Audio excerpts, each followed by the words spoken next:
नमस्कार दोस्तों। आज 2025 में विज्ञान इतना आगे बढ़ चुका है कि लगभग हर वो चीज जो एग्जिस्ट करता है हम उसका खोज कर सकते हैं, उसके बारे में एक्सप्लेन कर सकते हैं। लेकिन हमारा विज्ञान जैसे ही भगवान जगन्नाथ की ओर हम बढ़ते हैं, ये वहीं थम जाता है। आखिर क्यों विज्ञान के कॉन्सेप्ट भगवान जगन्नाथ टेम्पल पर काम नहीं करते? आखिर कौन है ये भगवान जगन्नाथ जो कि आज यूनिवर्सल गॉड माने जा रहे हैं?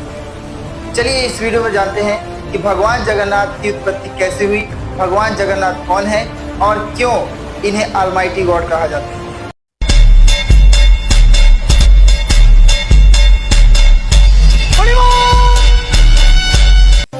यह कहानी शुरू होती है द्वापर युग में, जब भगवान श्री कृष्ण ने अवतार ले लिया था और लगभग वो सारी लीलाएं कर चुके थे जो कि एक ईश्वर के रूप में उन्हें करनी थी।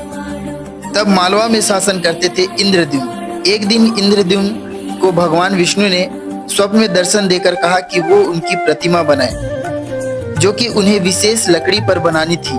इंद्रद्युम्न ने लगभग हर प्रकार की लकड़ी पर खोज की, लेकिन उन्हें ऐसा कोई भी चिन्ह नहीं मिला जिसके आधार पर वो भगवान विष्णु का वो प्रतिमा बना सकते थे। लेकिन एक दिन जब राजा रानी अपने सैनिकों के साथ समुद्र के तट पर पूजा कर रहे थे, तभी एक नीम का काष्ठ स्तंभ तैरता हुआ समुद्र से बाहर आया, जिस पर शंख अंकित था।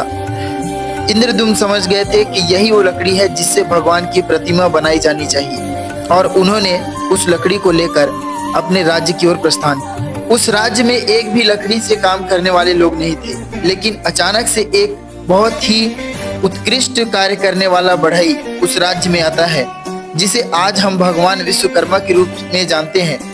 वो आते हैं और कहते हैं कि मैं इस मंदिर के गर्भगृह में इस मूर्ति का निर्माण करूंगा, लेकिन जब तक मैं बाहर नहीं आऊंगा तब तक कोई भी अंदर नहीं झांकेगा।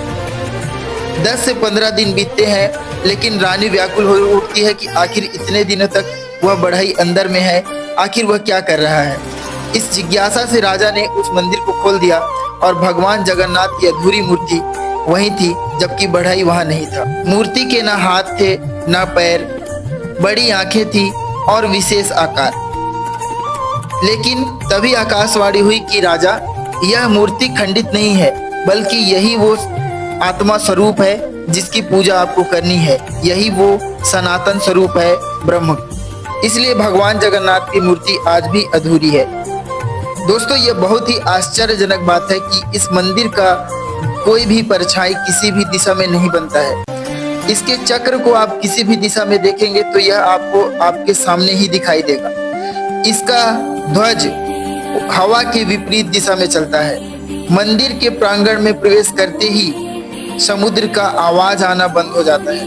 ये मंदिर अपने आप में आर्किटेक्चर और विज्ञान को मात देने वाला है। यह भगवान जगन्नाथ की ही महिमा है कि आज तक इस मंदिर के ऊपर एक पक्षी भी उड़ा नहीं है। मंदिर के द्वार में महाबली हनुमान जी की मूर्ति को जंजीरों से बांधा गया है, जो कि अपने आप में एक चमत्कार से कम नहीं है। यह मंदिर किसी भी वैज्ञानिक दृष्टिकोण से अद्भुत और अतुलनीय है। शायद इसीलिए जगन्नाथ स्वामी को पूरे जगत का स्वामी माना जाता है।